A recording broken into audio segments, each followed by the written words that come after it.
welcome back to No Bull with Nobu, the All-American Shaman. Nobu, how are you doing today? Good, brother. Thanks as always for having me.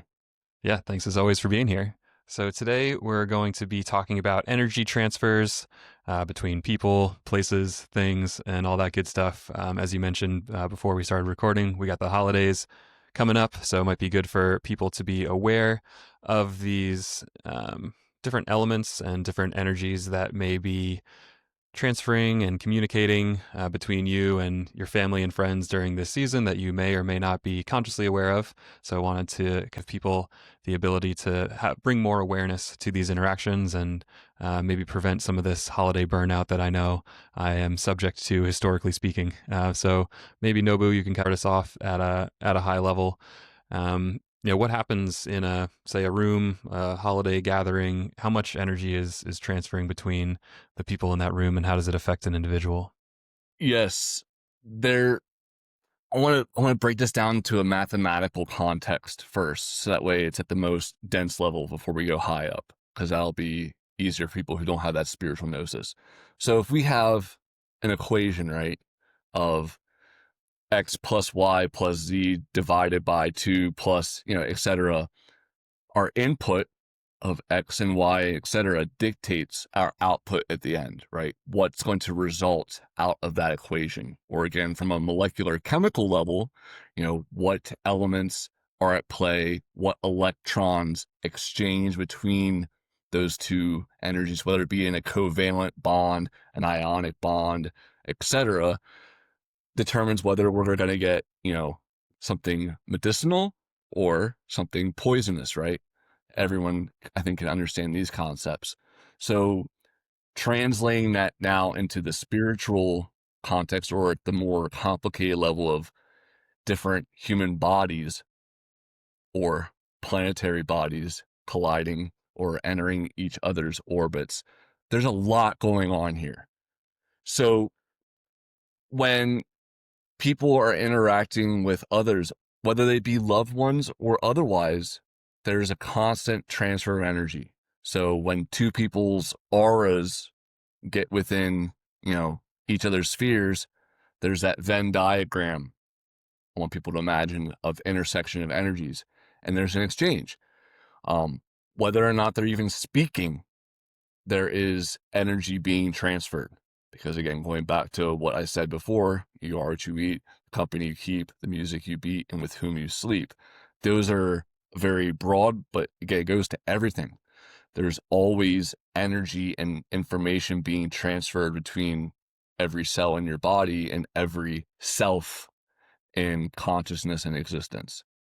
Yeah, so maybe with that as the basis of, like, there are these energies that are being transferred just by default, just by the energetic beings that we all are. And you mentioned aura. Could you maybe, I don't think we've had an episode specifically talking about aura. Could you maybe talk about that and kind of how big this field is around us and how it interacts with environmental and other people? Yeah, so I'm glad you used the word field. But 1 second, let me pull out of my fanny pack a good visual representation. So these are hematite, and they are also magnetic. So we can see that when we have the opposite poles facing each other, as we get, again, you can't see it, but we can see the effect of, at a certain point, then they have that, the attraction. Whereas conversely, when we meet like with like, we start to get resistance. They don't want to touch, they don't want to be around each other. This comes into play with so many different levels between different human beings. For example, if you are a highly masculine, assertive leadership type individual, and you meet someone during the holidays or just in general in your travels who is of the similar polarity and energy as you, chances are there's going to be repulsion. Because again, two positives don't want to be together. This again, masculine, the feminine, the yin and the yang, the light and the dark, the interplay of things. At a higher level as well, there's the astrological elements as well. So whether someone, and we can see this too as well within astrology. For example, I'm a Sagittarius, and my adopted brother is a Gemini, and two of the women that I've dated and have the most successful relationships with were also Geminis. And Gemini is in the middle of the year, in May and June, and I, Sagittarius, am in December. Whereas if I'm interacting with someone like a Scorpio or a Capricorn who's closer to me, right before me or right after me in the astrological wheel, I tend to have a little bit more of dissonance with those individuals. There's less meshing. Because again, opposites attract and opposite values actually, in fact, complement each other. It's not good to be in an echo chamber filled with people with the same perspective of you. Could you please rephrase I know I got sidetracked a little bit there. All the fields, the auras. So way back to the magnets here. So around each human being is approximately extending out in every direction. I want people to imagine a 6-foot ball of energy. And that energy is being picked up on by other people, places, and things. And it actually extends out much farther, but just for simplicity's sake, we'll say 6 foot. And that has an influence on other people. You can even see, the dynamics of when someone enters a room on how the energy will shift, right? For example, say you're a kid and you're doing something you're not supposed to, in a room, and then your father walks in, how immediately he didn't say anything, he didn't do anything. Even if you weren't aware that he was there is a palpable shift, right? Furthermore, quoting the OG Dr. Rupert Sheldrake, who has written a lot of material on morphic fields and morphic resonance, the sense of being stared at. So people get that sixth sense, that feeling in the back of their neck that they're being watched. Again, from a scientific perspective, there is no, with modern science, there is no explanation on how someone would know they're being looked at. But again, when we look at it from the spiritual, magical perspective, it's clear as day as to why that would be. Because when someone is fixating their gaze on someone else, where attention goes, energy flows. And so people are already subconsciously, that 98%, 95% of the operating system is already picking up and collecting that data. And if it's someone who is coming up behind you with positive intent, chances are you might not pick up on it because it's so familiar to you, right? It's going to just draw you in. But if it's someone with ill intent, your spidey senses might tingle and you might get the heads up of like, hey, there's danger, Yeah. I love that because I think almost everyone that I've talked to has had that experience at least one time in their life where they've been stared at and like they weren't even necessarily in the peripheral vision or like anywhere where they would be able to tell that they were being stared at, but you just get that feeling. And it happens most intensely kind of the other way around, where I was staring at a person. So I was in Washington, D.C. I was living there at the time. My brother was also living there at the time. And there was someone maybe like a half of a block, so like a good like 200 feet in front of me, like jogging away from me. And the back of his head was shaped exactly like my brother's, like same haircut. And I was like, oh, is that my brother? And like I just stared super hard at this guy. And he was like completely back of the head to me, had no, like, also there's tons of other people on the street because it's a city.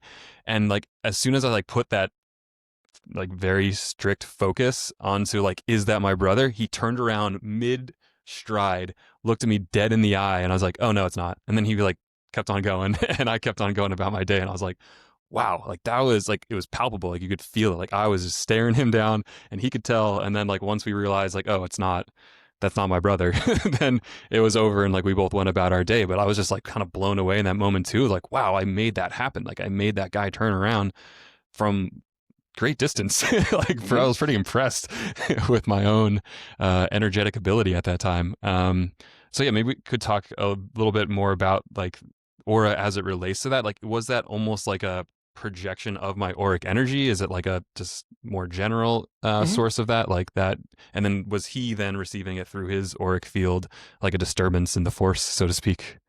Love the words you use. The word projection is the perfect term because again, it's not as simple as a sphere, and also there can be holes, there can be miasma or smog, and there can be damage done to one's aura as well, which we'll talk about more as well.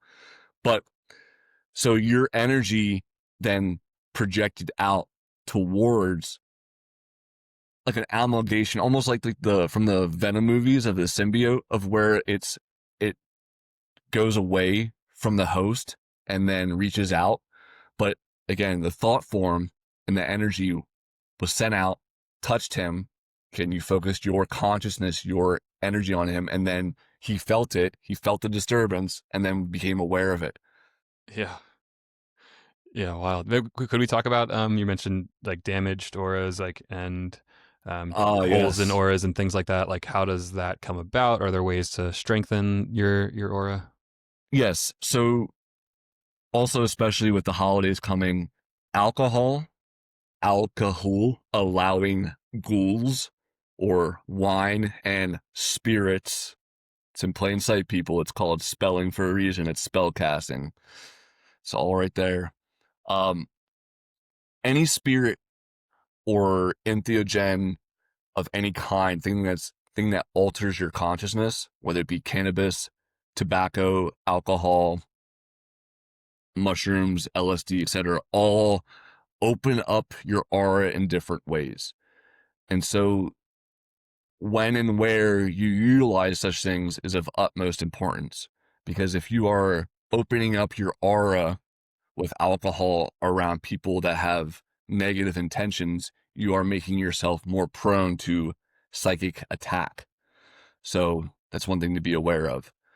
Whereas conversely, if you are practicing magic or attempting to communicate with spirits in a ritual or a ceremony of some sort, then making yourself more energetically open and receptive to more would be in your benefit, which is a highly common practice as a shaman, is using different, substances or ways of achieving an altered state of consciousness to be able to be more receptive consciously. But as Mm. far as protection goes, my favorite for recommending to people is various stones, gems, jewelry, and physical materials of the such. I know it's still in the lines of consumerism, but a lot of people don't have enough magical know-how to envelop themselves with white light, or if they're not working with different energies or spirits, entities, whether it be angels, ancestors, animal totems, of the such. So stones are a really good way of going about that. It's one of my, it's a very passive thing, right? You put on your armor and you've got it. Another way of reinforcing your auric field is taking care of yourself and being healthy. So the biggest things that I've noticed in my work as a shaman and as a coach are diet and grounding. And then as additional thing, discretion with, sexual partners, because then that creates very tangible cords, which then you're leaking your energy out to someone else because you've created that bond. Grounding is effective because the aura, from the mystical perspective, is again an electromagnetic field of the human organism, whether that be the electromagnetic field emitted by the heart, the electromagnetic field emitted by the brain, and conversely, every single cell in your body. Like Uncle Jack, Dr. Cruz, stating, every mitochondria in your body is producing the power of the sun, right?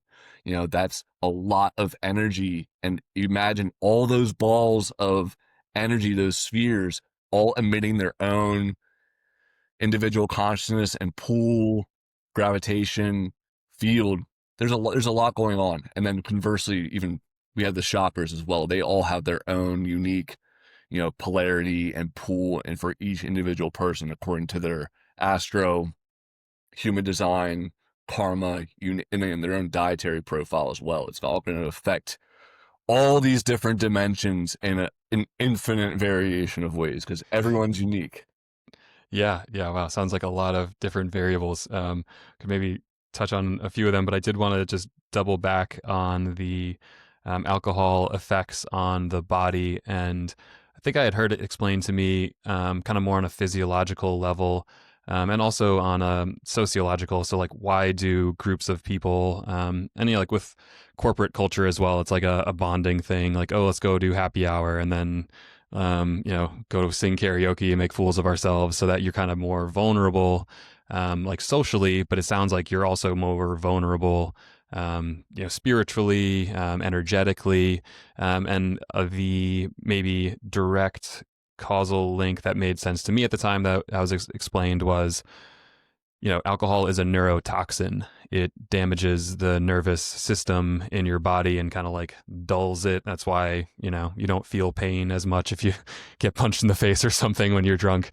And like the nervous system is an electrical system. So like dulling that down, I would assume kind of like takes down your force fields, so to speak, in your auric field. Is that kind of base impact on the nervous system then what has the spillover effects kind of into more of like the energetic and spiritual planes? Yeah, the way you just described it is a good way of breaking it down from that denser level as well, because a weaker field is then not going to repel, as well as a stronger field. If we have a 45,000 Gauss magnet versus a 20,000 Gauss magnet, the influence that they are able to exert in terms of how much weight they can pull, again, influencing others. But you really nailed it when you said they use alcohol as a bonding experience. Because again, going back to this cores and boundaries and aura, alcohol has been used for millennia now as a form of bonding because people then lower their inhibitions, right? And so it allows for an easier, joining and meshing. But people, I don't think, are conscious of the greater implications of such things, or again, of what if they are making themselves vulnerable around the wrong people, Right. Yeah. or the And wrong maybe another, place. yeah, like kind of the energy around you has a big impact. And I know that in my own experience, being out at different bars, you have like a different vibe of a place, and you can kind of like feel it. And especially, as the night wears on, maybe you're growing more tired, just generally speaking, and then maybe you had more drinks over that time. Like the sense of burnout. I mean, I know there's like the hangover, which is more of like a toxin recovery stage of it, but I feel like there's also like this energetic hangover of just feeling like totally depleted. Um, and I guess, you were mentioning different stones and things like that you could try to have like strengthen it, but are there also like other kind of intentions, or like while you're in the moment, say you left your obsidian or black onyx at home that night, are there maybe like visualization techniques or intentions, or just like kind of practices to like ground yourself in that moment if you're feeling, during the holidays, like you're drained, you're burnt out, you want to kind of recenter yourself and call back your energy?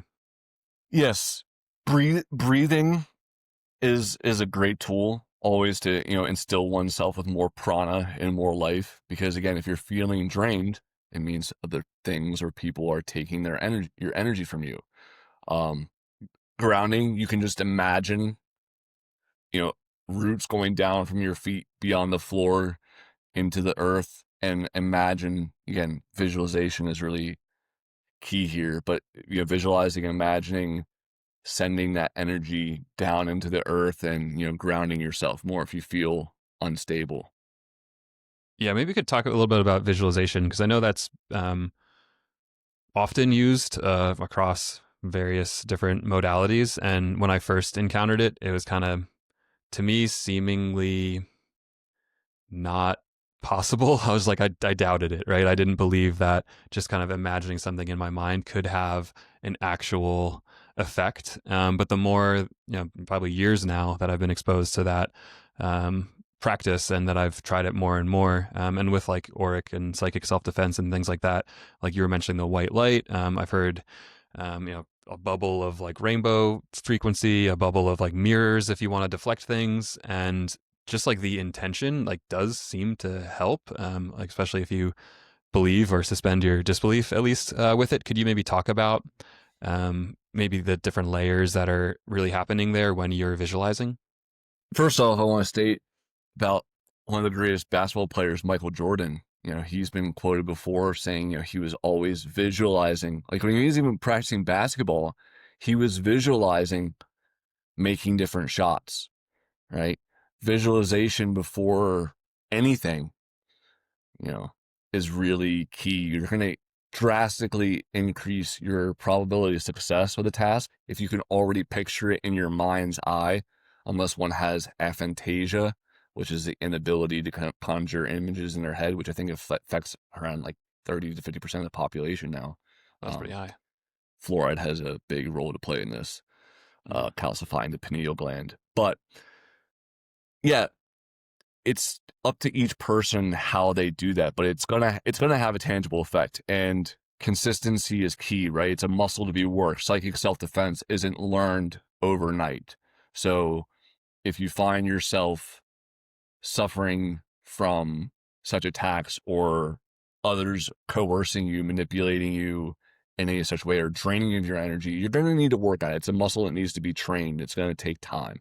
Segue for a future episode, but this is also why subliminals and morphic fields are so efficacious. And from the mental aspect of the visualization, the subliminal, for example, if a subliminal has the affirmations of, I am impenetrable, I have immense psychic defenses, my aura is perfect, I am always grounded, I am safe, I am calm, I am loved, then when the brain, the subconscious mind is hearing this, then it's going to manifest it because it's, hearing. And then there's been studies, I just saw something yesterday on Instagram about, they've already found that people just speaking themselves into health by affirming such things. And so the word was God and God was with the word. You are as you speak.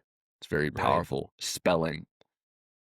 Yeah, I should probably do another episode on spell casting in the future as well, and then maybe break down the fluoride topic as well, but maybe save that for another time. Very cool. Yeah, maybe pulling it back to the energy to the energy topic. Any kind of diet related things can help your energetic field. Mm-hmm. So we talked before about biophotons and the values that are present within different foods, the raw fruits and flower essences being the highest, and then flesh and dairy and processed cooked foods being the lowest. There is, I want to say, a dichotomy here, because it is a very double-edged sword, because someone who is eating a more raw diet is going to increase their overall potency of their energy field in the upper chakras primarily. However, so which can lead to a sense of being ungrounded.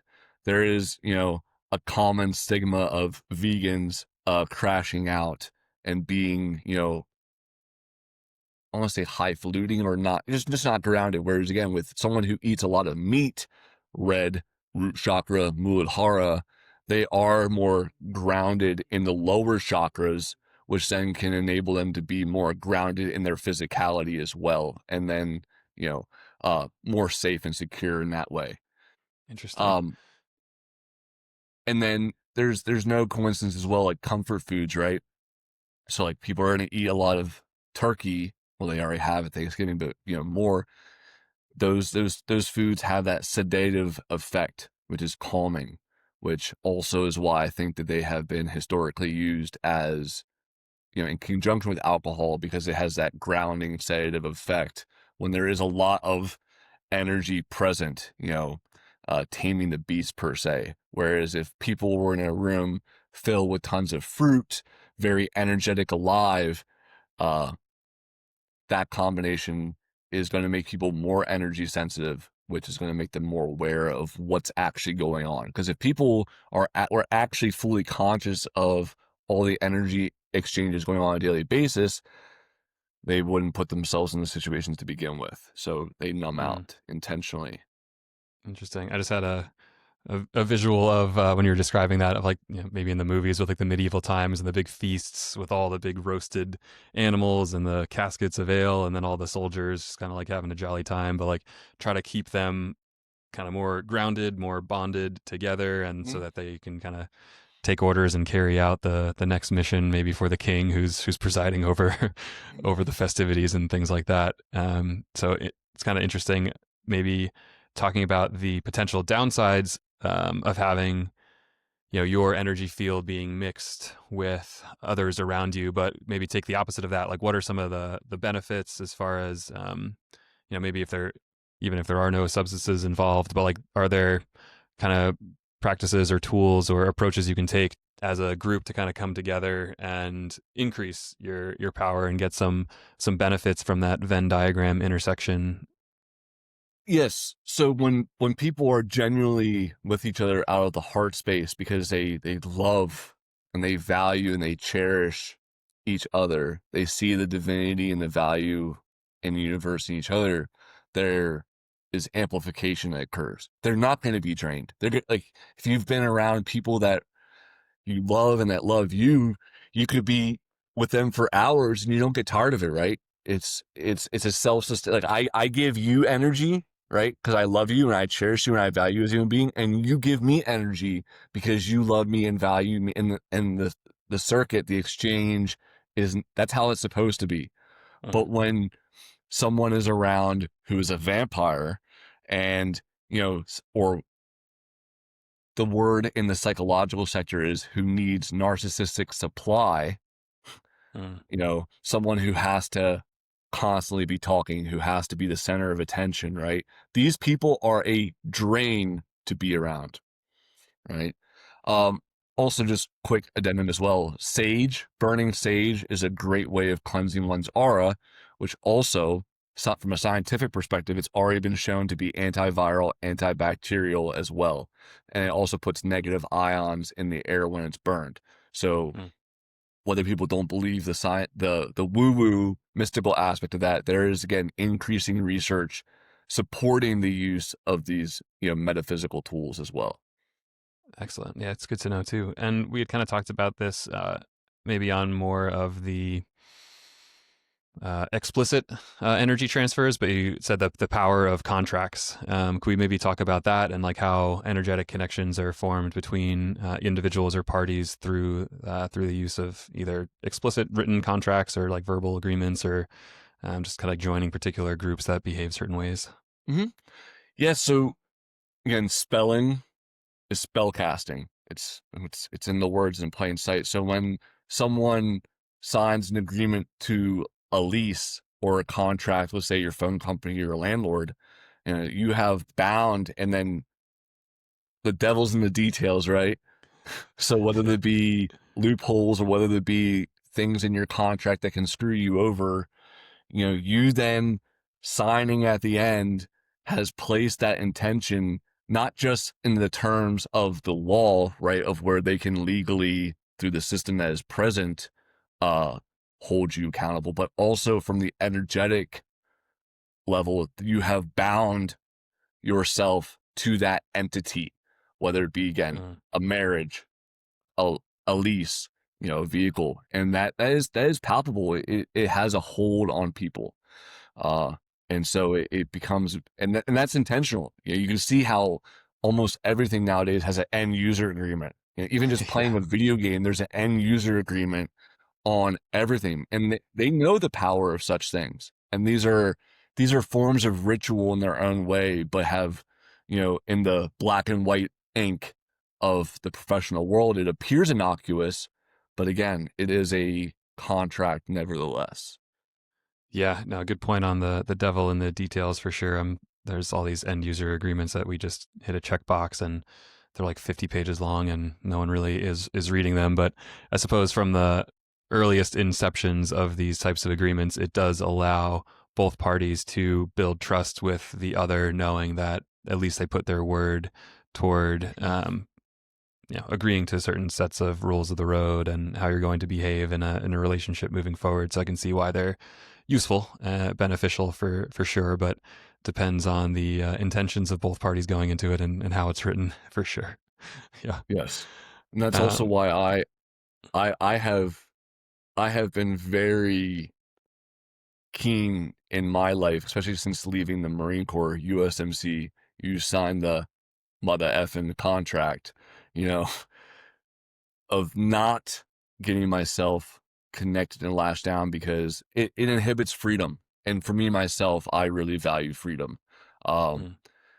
I, I, I, yes, you hit the nail on the head. It does put left, right, and vertical lateral limits on where people operate to protect both parties. And but I, in my experience personally, I have seen it to where it goes awry more often than not because, Mm. how much paperwork keeps people locked into certain situations that they can't escape from, right? Yeah. Yeah, and typically there's information asymmetry where one party knows vastly more than the other, Hmm. and they use that to their advantage, and can have some pretty damaging results for the party that's not quite as, I guess, knowledgeable about the potential outcomes that could result from getting involved in such an agreement. Hmm. One thing that, when I first kind of thought about energy when we were talking about this topic, I was like, oh, like sleep, it seems to be tied to it. When someone gets tired and low on energy, they'll go to, I go to sleep. And if I get some good rest, then I'll usually wake up, having more of it. Could we talk about maybe some processes going on there and the link between rest and energy? So most people, when they sleep, they are alone, or if they aren't alone, again, they are with someone that is trusted or someone that's close to them. So you're giving your energy field and your body a break from outside influence and stimuli. This is also why it's important to have sleep hygiene, low light, minimal sound, if anything, just soothing, and to allow your nervous system and your aura to regenerate. Because every day when you go out into the world, you are interacting with all, even if you don't talk to anybody, you are just interacting with all these different, you know, celestial, planetary, cellular bodies in every which way, and you need to reach homeostasis again. Um, so when you're sleeping, you're allowed to, you know, let your power system go to sleep, rest, and then there's the astral component at play, which we won't get into today. But your soul is able to do things it needs in other realities and dimensions as well. So that when you come back to the waking dream that is life in this egoic consciousness that you are currently aware of, you are able to do what you need to do here. But you learn as well while you sleep in other dreams just aren't dreams. Mm, that sounds like a episode rich in material for the future right there on the dream space. But good to know the aura regeneration. I think that's like something that I think about often. It's like, okay, if my aura got damaged in any way or like depleted, it's like there are ways to heal it, to recover it, to allow it to regenerate, to build it back stronger. The optimism there. So like going through going through the holidays, you do have that ability to kind of bring up that energy level and protect your aura through various different practices, techniques, so that you can be most prepared to maintain your energy and energetic sovereignty, I suppose, through these various interactions. Any other kind of topics you wanted to touch on in the energy sphere, Nobu? I would just urge people during this season to exercise awareness on how other people make them feel, not what you think of them, but how you feel around other people. When you're around someone, do you find yourself wanting to lean in and be close to them? Or do you feel your chest getting tight and it harder to breathe into your belly? If you can't breathe into your belly around someone, it is your nervous system telling you, again, the subconscious mind is telling you there is a threat present. You are Mm. not fully safe, right? There are different cells as well. If you could just fall asleep in your chair around someone, and you feel again at home or at peace, then they are of no threat to you. But if you find yourself on edge, or again you find yourself drained after the interaction, and then conversely, for my vampires out there, if you find people being tired after being around you, then you are the problem. you are the one who is draining other people, and you need to reevaluate, you know, your own path and energetic health as well. Mm.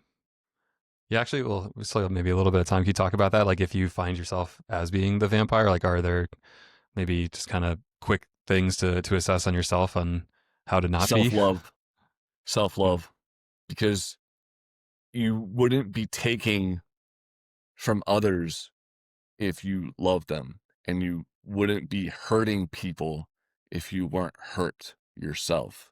So mm. you need to learn to love yourself and appreciate yourself first so you can give to others and not take away. Amen. Yeah, that's good advice there.